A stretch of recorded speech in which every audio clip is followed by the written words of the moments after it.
Hello guys, welcome to my class and today we are going to learn about कर रहे होंगे in future.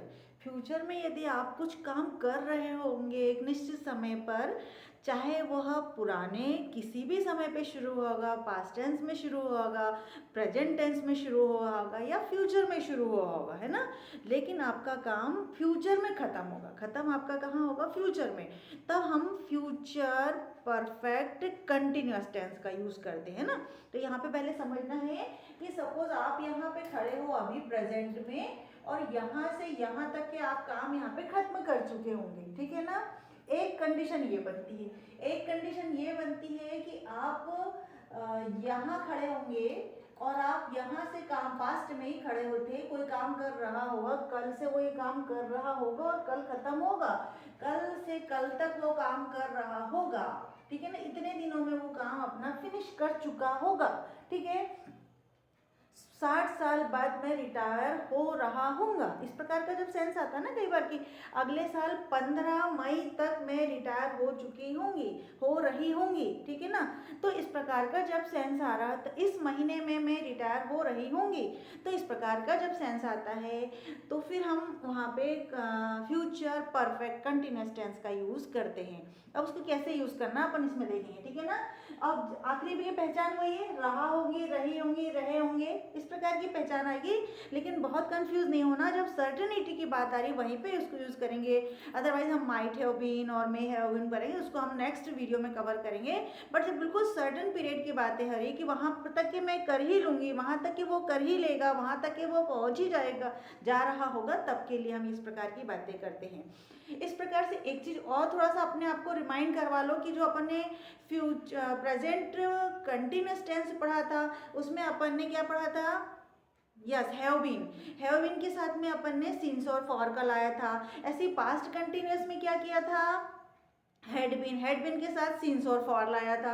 मैं इसीलिए आपको बार बार रिकॉल करवा रही हूँ कि उससे मतलब बोलना चाहिए कि जोड़ करके पढ़ें आप लोग उसको, है ना, रेजोनेट करके पढ़ें कि हाँ इस टेंस में ऐसा ऐसा हो रहा था, तो आपको समस्या नहीं आएगी। अब देखो एक चीज़ और यहाँ पे समझ में आएगी कि हम यहाँ पे भी लिखेंगे तो सिंस फॉर कंटिन्यूअस है, परफेक्ट कंटिन्यूअस है तो सिंस फॉर, लेकिन नाउ डेज हम फॉर फ्रॉम का भी उपयोग करते हैं। फ्रॉम मीन्स होता है से, तो हम जब पॉइंट ऑफ टाइम के लिए बात करते थे तो क्या यूज़ करते थे? सिंस। लेकिन जब कोई ड्यूरेशन हो, कोई पक्का टाइम नहीं, तो हम उसे फॉर यूज़ करते थे।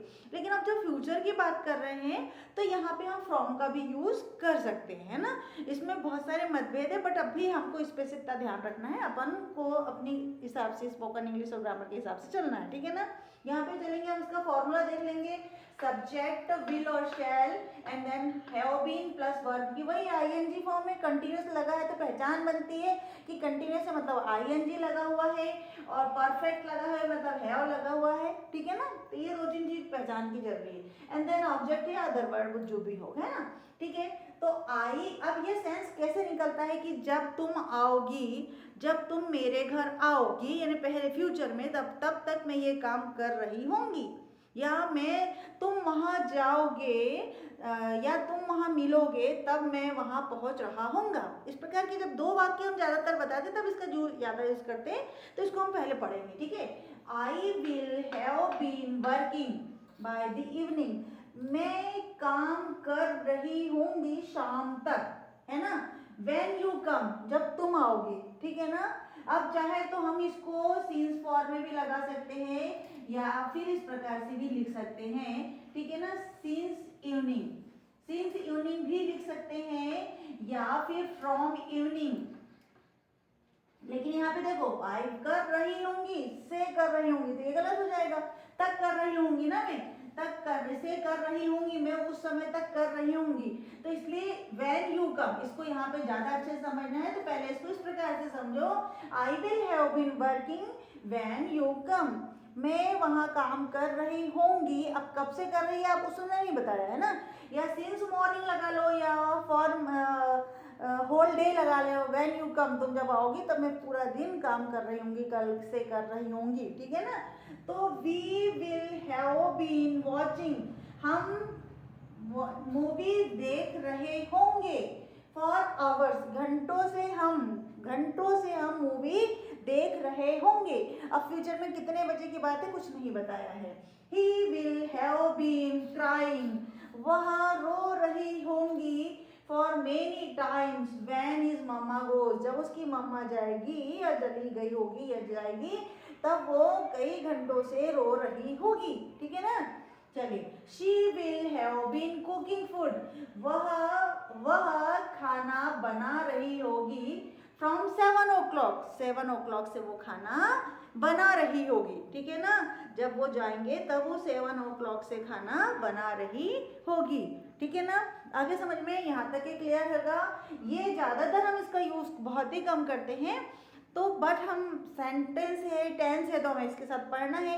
अब इसका है ऐसे हम सारे सब्जेक्ट के साथ कर लेंगे, है ना। यहाँ समय ये मेरे पास स्पेस कम होने की वजह से मैंने 2-3 सब्जेक्ट के साथ में लिए हैं। अब मैं इसी के साथ में निगेटिव आपको कवर करवा देती हूँ कि निगेटिव में कैसे करना, तो निगेटिव भी तो बोलना होगा, तो कुछ नहीं करना है अपने को। विल और हैव के बीच में क्या करना है, नॉट लगा देना है। I will not have been working when you come, मैं नहीं कर रही होंगी जब तुम आओगी। वी विल नॉट, विल और हैव के बीच में क्या लगाना है आपको, नॉट लगाना। We will not have been watching movie for hours, हम कई घंटों से मूवी नहीं देख रहे होंगे। He will not have been crying, वह बहुत घंटों बहुत टाइम से नहीं रो रही होगी। She will have been, तो she will not have been cooking food from 7 o'clock, 7 o'clock से वो खाना नहीं बना रही होगी, तो बहुत देर से वो खाना नहीं बना रही होगी, है ना। अब इसका इंट्रोगेटिव कैसे करना, वही सेम कंडीशन की इंट्रोगेटिव में हम हमेशा क्या करते हैं, विल को सेंटेंस के सामने ले आते हैं और बाकी सब चीज़ों को पीछे धकेल देते हैं, है ना। चलिए, will I have been working, क्या मैं काम कर रही होंगी when you come.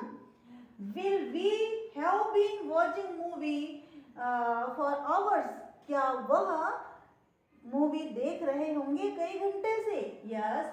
Will he have been crying, क्या वह रो रही होगी for many times when his mamma goes, जब उसकी मम्मा जाएगी, ठीक है। शी विल, तो will she have been cooking food for 7 o'clock, क्या वो खाना बना रही होगी 7 o'clock से। मतलब कुछ नहीं करना, इसको उठा करके इधर कर देना और बस बाकी एज इट इज आपका सेंटेंस हो जाएगा और आपको लिखना पड़ेगा, ठीक है ना। तो अब मैंने एक चीज़ और इसमें आपको मैं क्लियर करवा देना चाहती है, WH फैमिली के साथ भी बच्चे कम प्रैक्टिस करते हैं और जब आपके पास बुक में कोई क्वेश्चन आता है तब आप वहाँ पे फंबल हो जाते हैं ना। तो डोंट बी स्टक, लेकिन उसके साथ काम कैसे करना है, तो अपन एक बहुत छोटा सा चीज़ इरेज करेंगे और आपको समझाएंगे कि आपको WH फैमिली के साथ में कैसे करना, ठीक है ना। मैं थोड़ा सा इरेज करूँगी, then after will do. Will you have been, तो अपन कैसे क्वेश्चन पूछते हैं, क्या वह, क्या तुम कर रहे होंगे, तो हमने यहाँ पे चेंज कर लेना है will and subject, will subject and have been, ठीक है। यहाँ कोई अंतर नहीं है। Will I have been, will I have been, will I have been working, क्या मैं काम कर रही होंगी, क्या मैं काम कर रही होंगी। Will you have been working, क्या तुम काम कर रही होंगी, कर रही होंगी, कर रही होंगी, कर रही होंगी। अब दूसरा वर्ग ले लेते हैं, will he have been, यहाँ पे तो कुछ चेंज करना ही नहीं है, यहाँ पे ले ले रीडिंग अपन, क्या वह पढ़ रही होगी, रीडिंग, क्या वह पढ़ रही होगी, ठीक है ना। सिंस और फॉर लगा तो उसके आगे, सिंस मॉर्निंग, सुबह से पढ़ रही होगी, कल सुबह से पढ़ रही होगी, क्या वो पता नहीं कब से पढ़ रही होगी। हाँ, फॉर मॉर्निंग से पढ़ रही होगी, कल फॉर डे से पढ़ रही होगी, क्या दिनों से पढ़ रही होगी क्या, ठीक है ना। Will she have been playing, वो खेल रही होगी, क्या वह खेल रही होगी सिंस मॉर्निंग, सुबह से वो खेल रही होगी सिंस मॉर्निंग या फॉर मॉर्निंग। वैसे तो इसको फ्रॉम मॉर्निंग करने से ज्यादा अच्छा रहता है ना, ठीक है। चलिए आगे बढ़ेंगे। Will they have been been crying. Crying, क्या वे रो रहे होंगे, ठीक है ना, क्या वे रो रहे होंगे। फिर will we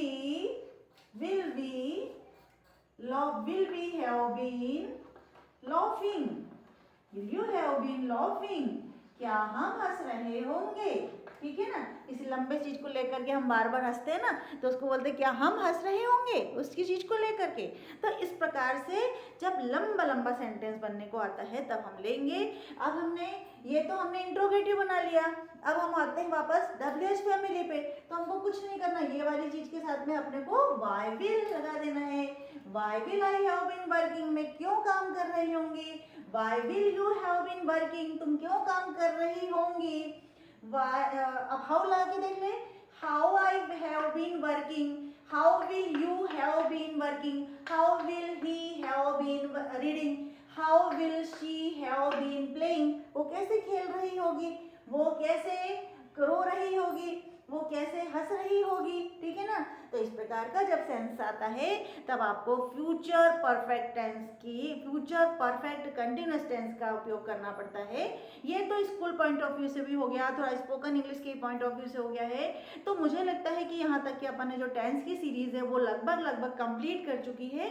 बाकी की अगर आपको देखना हो तो इसके पहले वाले कुछ वीडियोस डले हुए हैं, उनमें जरूर देख लें और अपनी क्वेरीज को ख़त्म करें। और यदि आपको कोई प्रॉब्लम आती है तो उसको बार बार रोक करके पढ़ें। और बिल्कुल जब शुरू में जब हम किसी चीज़ से पढ़ते हैं तो किसी प्रकार का डर दिमाग में नहीं होना चाहिए, उसके बाद तो धीरे धीरे आप खुद ही कॉन्फिडेंट हो जाते हो, ठीक है ना। अब हम कुछ चीज़ों में इसमें समझा देती हैं थोड़ा बहुत, फिर एकदम एक अलग वीडियो लेके आऊँगी मैं कि कॉन्ट्रैक्शन कैसे यूज़ करते हैं। चूँकि हमने सारा का सारा टेंस पढ़ चुके हैं, तो आपने सुना होगा कि कुछ लोग बोलते हैं I will come, you will go, ठीक है ना। इस प्रकार का जब बातें करते हो तो ये विल के साथ और शैल के साथ ज़्यादा यूज़ करते हैं। तो आई के साथ WI को रिमूव कर देते हैं और आइल, यूल, देल, शिल, इस प्रकार से जब बात करते हैं तो इसको मैं थोड़ा सा इरेज करके आपको बताती हूँ कि किस प्रकार की बातें करेंगे। तो आपको इसका कॉन्ट्रैक्शन यूज करना पड़ेगा। फिर एक पूरा का पूरा वीडियो में कॉन्ट्रैक्शन पर ही लेके आऊंगी। जैसे आई विल कम, मैंने बोला है कि आई करके W आई विल गो लिखना है मैंने कि मैं जाऊंगी, ठीक है ना। तो यदि मैं लिखूंगी I will come, I will go, मैं जाऊंगी, तो मैं इसको प्रोनाउंसिएशन करूंगी आई विल गो, मैं मतलब सभी लोग करेंगे, ठीक है ना, आई विल गो, मैं जाऊंगा, ठीक है ना। लेकिन उस समय आप कंफ्यूज नहीं होना कि ये आई विल क्यों बोल रहे हैं लोग, जबकि आई विल होता है, आई शैल होता है, तो ये दोनों के साथ में लिया जाता है। You will go, you will come, तुम आओगे, ठीक है ना, तुम आओगे, ठीक है, गे, लेकिन यहाँ पे विल का WI रिमूव कर दिया जाता है और यू विल कम लिख दिया जाता है। ऐसे ही दिल, ओके, एल लिखा दिया, तो ये भी हो गया दिल। तो आपको बिल्कुल स्पोकन इंग्लिश में जब बात करते हैं तो I will come, you will go, I will come, I will go, I will read, मैं पढ़ूंगी, आई विल राइट, मैं लिखूंगी, आई विल प्लेइंग, मैं खेलूंगी, आई विल प्ले, मैं खेलूंगी। इस प्रकार की बातें करना है ना विल के साथ का जब कॉन्ट्रैक्शन है। बाकी के कॉन्ट्रैक्शन जैसे प्रेजेंट टेंस में लेके आते हैं, प्रेजेंट सिंपल टेंस में लेकर के आते हैं, I am not, am, aren't, won't. हाँ, इसमें और निगेटिव का भी सीख लेंगे कि विल नॉट होता है, इसको हम क्या बोलते हैं, वॉन्ट, WONT, वॉन्ट, है ना, ठीक है। आई वॉन्ट गो, ठीक है ना, वॉन्ट यू गो, क्या तुम नहीं जाओगे, ठीक है, वॉन्ट यू गो, तुम नहीं जाओगे।